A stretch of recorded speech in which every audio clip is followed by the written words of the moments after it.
నమస్తే, నేను మీ doctor Sampath Kumar, world record blood donor. ఈ రోజు నేను బసవతారకం క్యాన్సర్ హాస్పిటల్ కి ప్లేట్లెట్స్ డొనేట్ చేయడానికి వచ్చాను. ఇక్కడ చూస్తే చిన్న పిల్లోడు కాడి నుంచి ముసలోళ్ళ వరకు క్యాన్సర్ తో బాధపడుతున్నారు.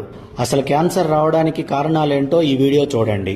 మనం మార్నింగ్ లేచిన దగ్గర నుంచి ఈవినింగ్ పడుకునేదాకా వాడే ప్రతి పదార్థంలోనూ క్యాన్సర్ వచ్చే అవకాశం ఉంది. మార్నింగ్ లేవగానే టిఫిన్ పార్సిల్ తేడానికి వెళ్తారు. వేడివేడి ఇడ్లీ పార్సిల్ చేసేదానికన్నా ముందు దాని మీద ప్లాస్టిక్ కవర్ వేస్తాడు. క్యాన్సర్. ఒకవేళ ఫుడ్ ఇంట్లోనే ప్రిపేర్ చేసుకుని తిందామని ప్లేట్లో పెట్టుకుంటే ఆ ప్లేట్ చైనా ప్లాస్టిక్. క్యాన్సర్. తాగే వాటర్ బాటిల్స్, స్టోర్ చేసే వాటర్ టిన్స్ రెండు ప్లాస్టికే. క్యాన్సర్. సాయంత్రం పూట స్నాక్స్ మంచూరియా తింటారు, దాంట్లో ఒక ఫోర్క్ ఇస్తాడు. ప్లాస్టిక్. క్యాన్సర్. కారాలు, పచ్చళ్ళు, పోపులు ప్లాస్టిక్ డబ్బాలో నిల్వ చేస్తారు. క్యాన్సర్. స్నానం చేయడానికి ప్లాస్టిక్ బకెట్ లో హీటర్ పెడుతున్నారు. వాటరే కాదు, ప్లాస్టిక్ బకెట్ కూడా హీట్ ఎక్కువ. క్యాన్సర్. ఆరోగ్యానికి కొబ్బరి బొండా తాగుతారు, కానీ దాంట్లో ప్లాస్టిక్ స్ట్రా వాడతారు. తలనొప్పని టీ తాగుతారు, కానీ దాన్ని పార్సిల్ ప్లాస్టిక్ కవర్ లో చేస్తారు.